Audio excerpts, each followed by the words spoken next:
Hello, welcome to Square Based. I'm your host, Rob. This is an event review from the War for the Riverlands event that we just held here in Nottingham in the UK at the TSN Arena. I was really looking forward to this event because it's a custom mission event set up by us, or I guess by me. The concept is that every board would have a river breaking all the way across it. That river would have special rules. For instance, it would be dangerous terrain, low linear obstacles for blocking, and then every round, there would be some additional special rules. I announced all these ahead of time, although I didn't release the map packs or any of the pictures for the maps until about the week before. So everyone turned up to this event knowing that the event was going to have this weird kind of wacky rule set. But really, I don't think that was the story of the weekend. I think actually the big story from the weekend is that it added a lot to the game. There were some special rules, like you couldn't fly over it as an example, and shooting across it was -1 to be hit.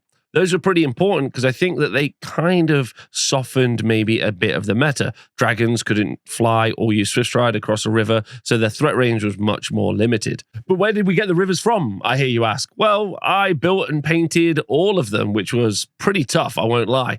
We set the 3D printers to work after Tom, our sculptor, designed these rivers custom exactly how I wanted them. I want them to be fairly low because, as we know, movement trays can be really difficult on things like rivers.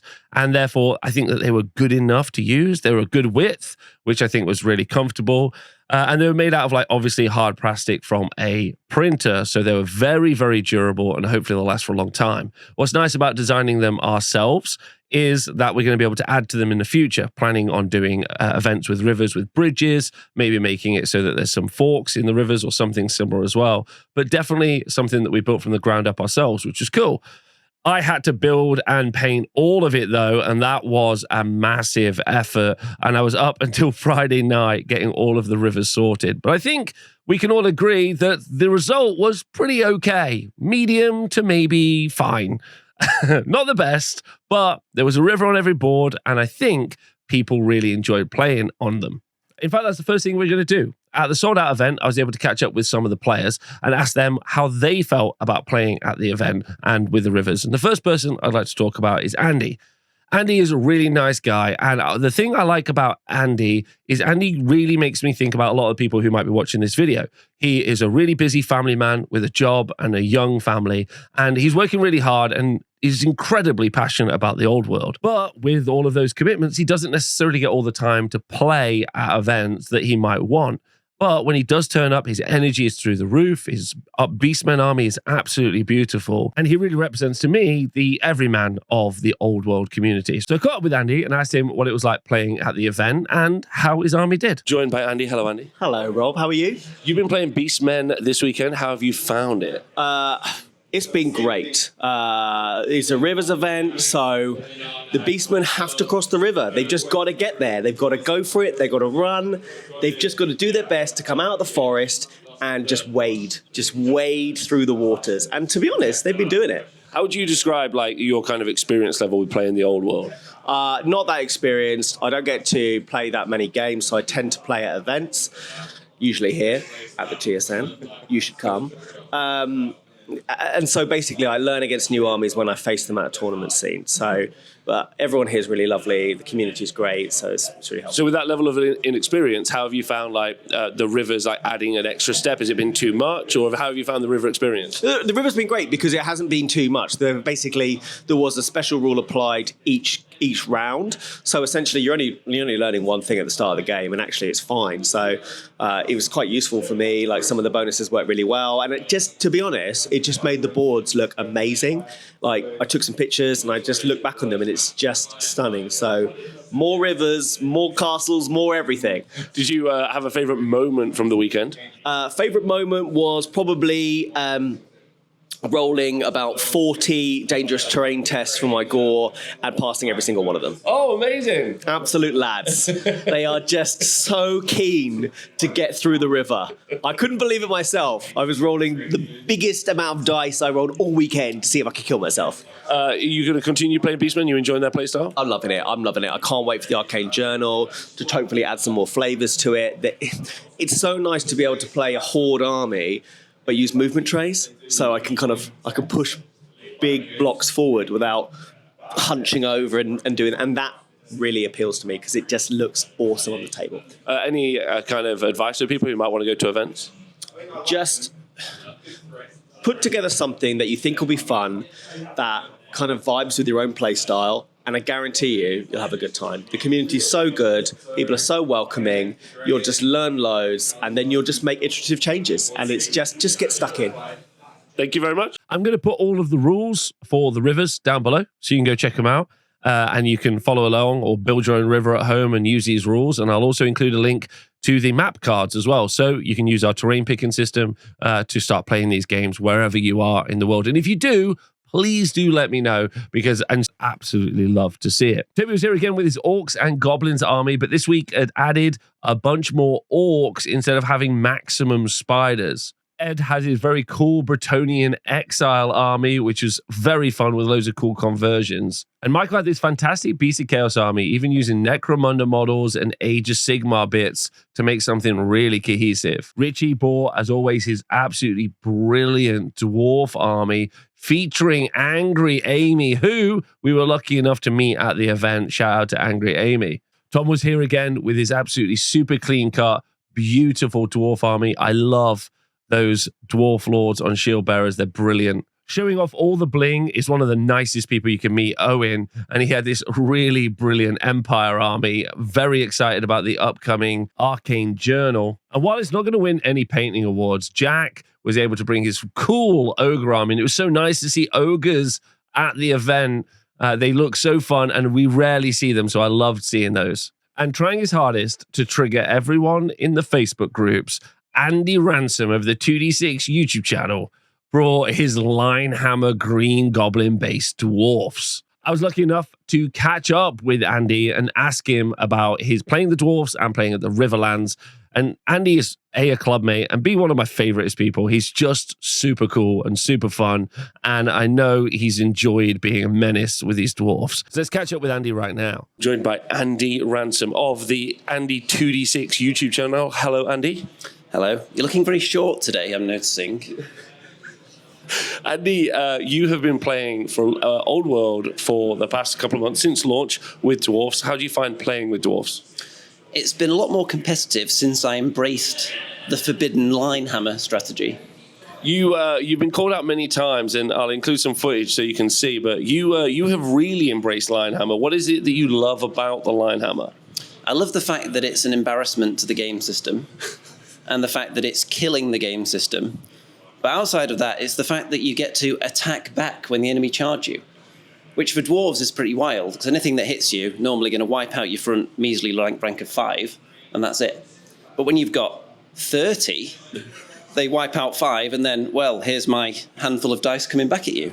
So it's a delight. Would you say that your love for the line has evolved over time? Yes. I was fully embracing the square when we started, but it slowly started spreading out over time, and eventually the line won't be able to fit on the table. This is obviously the Riverlands event. How have you found playing the rivers so far? Like, what have your experiences been with it?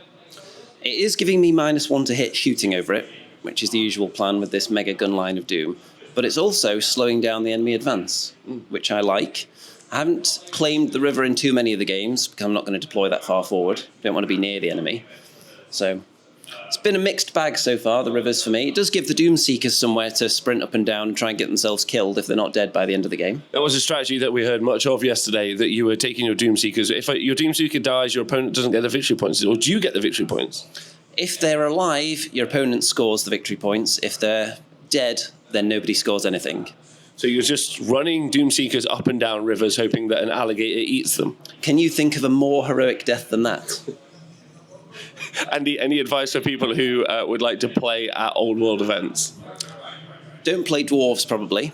But if you do, embrace the line. But the winner of our coolest army goes to Grant. I got a lot of love and time for Grant. He's just a really nice fella. And he's traveled all the way up with a beautifully painted wood elf army that was really cool to see on the tabletop, especially battling over the river. It was just really fun and really nice. And I just was super happy that he came up and took part in the event. As well as Coolest Army, we had Best Sports. Best Sports always win a ticket to the next event for free because we want the best sports to always be at my events. And that was won by my clubmate, and I like to think one of my good friends, Connor. Super nice bloke, playing Bretonians over the weekend. Everyone has a great game against Connor. He went undefeated day one, but wasn't able to carry that through to day two. So shout out to Connor. As we start looking at the serious event results, we get into the sweats. They're not really. I get to talk about one of my favorite people, Jack Allen. Jack's featured a couple of times on this show when we've talked about event results before. And Jack is just a really great energy to have in the room. He's super passionate. He's really keen. This week, he was playing Skaven. Whenever I go to his table, he's always upset or excited, or he just passionately cares about the games he's playing. And I think that that's what I want to see at my events. He really cares about the results, but he also cares about having a good time. And I've been really impressed with him as a player, especially for someone who's been in the scene not super long. So I'm really enjoying seeing him play. And I was able to catch up with him and ask him about being rat-brained. I'm joined by Big Jack. Hi, Jack. Hi, mate. How you doing? How are you? Good. Fantastic. So you've been playing Skaven this weekend. How have you found playing Skaven? Skaven Avoidance Army. It's tough always, trying to squeak out those victories if you want. This event has been completely different than anything I've played and will play again, probably. Fighting over the river, the boiling river, the poisoned river. So, yeah, different games, different tactics, but adapt or die, right? Yeah, so talk to us about the river. Like, obviously, you like really playing towards that high end of competitiveness. Yeah. How did you find like the impact of the river in the matches? Well, the river is, because it turns off Swift Stride and you can't fly over it, it really hampers the big nasties like the Peg Knights, the Dragons, the Ogre on Thunder Tusk. So it changes the strategic point for my army, which is an avoidance army, but I've got the poison slings behind the river. And even though you kind of balanced it where you made it light cover to shoot over it, I think without that it would have been far too strong for my army. But so they're having to spend a turn going over the river to chase me away from it. Mm-hmm. And my army's got a wombo combo with the poison attacks and the Plague of Rust. So it changes. It's like a different kind of a game, tactical game in that way. I'm buying an extra turn of shooting usually. What did you find was like the kind of best unit? What was the best moment from playing on the rivers this weekend? Best moment. You were playing Rat Agincourt. That's right. You should have seen the end of that game. The Green Knight came on turn 5 because he has to arrive. He rolled 1-1-1-1, arrived on turn 5, recharged my unit that was in a wood, so I couldn't claim a rank bonus. So now he's a huge menace because I can't hurt him, and he's the D6 plus attacks, and it literally came down to the last combat on turn 6. I had to roll a break test. And if I failed it, obviously, I've lost. I was like leadership 8, re-rolling, but the Green Knight just menaced. He survived on 1 wound. I couldn't kill it. Can you tell us yesterday about getting rat-brained? Rat-brained. Oh, yeah. I mean, my army's built to fight the big dragons. So when I'm writing a list, I'm like, right, I'm gonna get these dragons. So I built it with a static combat res of 8 roughly, Swift Stride, and Jack Cropper, he dangled the Ogre Lord on his Thunder Tusk, and I saw it there. It was on the river. It knows it can't charge over the river because it loses its Swift Stride, and he baited me into charging it basically. I had the win, and I just it was like death or glory took over me. It's like because he had a chance to charge over the river to close the distance, and he didn't. He panicked. He moved back. So it was kind of instinctive. I'm gonna chase you. Then I bounded over the river, lost the combat by 1 because this fucking Thunder Tusk was on a hill. So is it advice? Don't get rat-brained. Don't get I'm loath to give that advice, but it is the correct play. If you've got the win in a tournament setting, if it was a game night, obviously charge over the fucking river. But if you're 600 points up and you don't have to charge over the river against the elephant on the hill, just run away and take the win. That's just perfect advice. Thank you very much. Thanks, man. Having spoken to loser Jack, we get to go and talk to the winner Jack, because Jack versus Jack, so that's Jack with his Skaven, who we just talked to, against Jack with his ogres, played against each other for what we call the Jack-Off. This is actually the second Jack-Off that we've had here at the arena, and I think they've also had a Jack-Off at Warhammer World as well. Either way, I was able to catch up with Jack Cropper and talk to him about playing ogres at the event, and again, how he felt playing on the rivers. I'm joined now by the winner of the Jack-Off, Jack. King Jack. So you've been playing ogres this weekend. What's it like? How's ogres been to play? They're tough. They've not got the dragon to rely on. They've not got I'm running basically minimum drop. So I'm used to playing beastmen who've got a lot of chaff, that sort of stuff. So I've still got a lot of saber tusks, but they're not quite as effective for being able to actually kill stuff. They just sort of stand there, die most of the turns. But no, the changes to the event this weekend made it a lot more tactical to think about, and added some new dimensions to the game. Yeah. So how did you feel about the rivers specifically? Did they impact your army massively? Because obviously you got a lot of monstrous infantry and stuff. Yeah. So the initial game, which was sort of just strength 4 hits when you're going through it, didn't actually affect me that much, just because I got weight of wounds on the models. But some of the later ones, so what was game 2? That was Poison. So I've got very little armor, so playing into something that was then getting a lot of poison attacks to me obviously made a difference. I had a few interactions on sort of the rivers against loser Jack with his Skaven, where the sort of river held him up enough that his overruns got sort of thwarted down, which let me got flank attacks into him and stuff. So it was quite interesting using that river tactically to pin stuff in place that otherwise would have usually just Swiss-strided out of the way and got into safety. Have you found over the weekend? What was your favourite game and experience? How have you found those games? They're all great. Playing against Richie for the first time was interesting. That sort of probably left my brain the tiredest. Just having to try and be 3 steps ahead to think what's going on. Jack-off's always good fun. I'd recommend jacking off anytime. But no, there's some new people again. I played Owen for the first time this time. He's a really nice guy. Finally played Michael with his Beastmen for the first time, and I talked to him a lot right at the beginning of the edition, helping out his list. It was nice to see how that's evolved, and then trying to use my tactics against me, and me then trying to counter my tactics that I'd initially told him. So yeah, it's 5 great games. The quality of people that come to these events is always great. So, any advice for people that want to start playing in events for the old world? Get your daily stuff down to these sort of mediums. Well, I guess it's a large event for the old world. You don't really get that much larger unless you're at Warhammer World. But get yourself down to these ones where there's a nice mix of new people and sort of regulars. I think it just helps out that you can rely on. There's still that sort of breadth of knowledge to help you work through the games, get the rules right, and there's no gotcha moments. So get some paint on your models, get done. Perfect. Thanks very much. I think it's important to note that both Jacks, Ogre Jack and Skaven Jack, both went 4-1 at this event. Looking at the Ogre list, we can see that he had a Tyrant on a Thunder Tusk with the Talisman of Protection, the Tenderizer and Death Cheater. He had a Slaughtermaster who was a level 4 wizard with Battle Magic, a Lore Familiar, and also Death Cheater.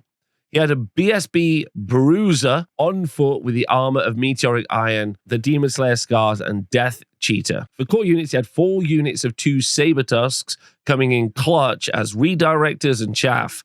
Then 1 big brick of Ogre Bulls and 2 Iron Blasters. This actually feels like an incredibly easy army to put on the tabletop. It's not tons of models, and that's quite nice if you did want to get into playing the old world. But, caveat here, this is an Ogre army, therefore it's in Legends. So I hope that it's something you can keep playing for many years, but not necessarily certain. But it's cool to see and definitely very unique. Skaven Jack was playing with his Skaven. He had a Grey Seer, a level 4 wizard with Elementalism, and 2 Power Scrolls and a Lore Familiar with 3 D3 Warpstone tokens. He had a Skaven Chieftain, who was the battle standard bearer with a banner of Verminous Scurrying. He had 33 Storm Vermin, 25 Clan Rats, 25 Clan Rats, and then he had 3 units of 16 Gutter Runners. Don't forget, those have all got slings and poisoned attacks, and their job is to take out dragons. And lastly, looking at our first place is the beautiful and absolutely lovely Richie. This is a back-to-back win for Richie. Don't forget, he won the event last week as well. Can anyone stop this man with his dwarfs? He was running a Royal Clan list with the Anvil of Doom and the Master Rune of Adamant. He had a Runesmith with full plate armor, a Battle Standard Bearer, the Master Rune of Grungy and the Rune of Battle, and 3 runes of Spellbreaking. He had a King with full plate armor, shield bearers, Master Rune of Smiting, Master Rune of Gromril, Rune of Preservation, and the Rune of Passage. 25 Longbeards made up his core, with the Standard Bearer having the Rune of Battle, the Rune of Courage, and the Stroller's Rune. A Dwarf Cart, a Grudge Thrower, and 18 Iron Drakes. Because the event had a river on every table, Richie actually swapped out one of the important magic items he normally takes on his King, which gives him a ward save against flaming attacks, and switched that out for something that gave them move through cover. Then thankfully he didn't have to play anyone using loads of flaming attacks. So what was it like playing on the rivers? Well, you're going to have to ask the players, and I have asked them to drop me a few messages and give me some feedback, and I'm going to try and collate some of that, and maybe we'll talk about that with Val in the Square Base show. But from moving around the tables and looking, and obviously I'm going to be biased, but I think people were having a really good time. There were some really funny moments, like Andy, for example, using his Dwarf Slayers, trying to make them murder themselves in the river. Units charging across deadly terrain and losing back ranks or a bunch of other stuff to the river was also, I think, very fun. And everyone kind of laughed about how many bodies would be rattling down this river if it was real. I have another event in a couple of weeks where we're just playing absolutely bog standard The Old World. And that's a great game. I love that. But I do love, absolutely love, that this rule set is good enough that you can add elements like this to the game. I didn't change how anybody's army played. I gave them another challenge to play their army against. And I think what I really liked were the players turned up knowing that what they were trying to do was a challenge, and they tried to overcome that while also having a good time making jokes with each other and telling funny stories.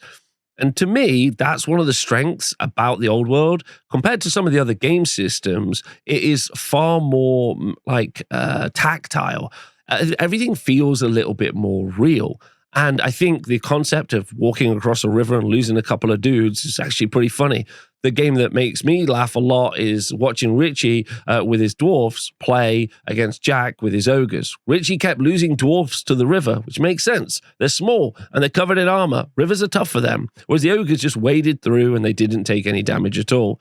Now, obviously that's the dice that told that story, but also it's evocative to the game state. The game state created that narrative as well. I wouldn't describe this as a narrative event. I would say that this was a normal match play competitive event with a different map pack. And I love the idea. And now I'm already thinking about the different map packs I can create in the future. Swamps, volcanoes, more rivers, bridges, castles, loads of different styles of event that let you just play your normal match play army, but play it in a different way. I think that's really cool. As long as I can keep it semi-fair and balanced. But is the game fair and balanced anyway? I don't know. Well, the game is really fun. And I'm super grateful for everyone this weekend that turned up to give something really interesting, something different a try. So thank you to all the people who turned up this weekend. I hope you enjoyed it. A special shout out to Tom, who designed all the rivers, and Toby, who helped me paint some of the rivers. And a special shout out to you for watching these videos. Hope you've enjoyed them, and I hope I see you at an event soon.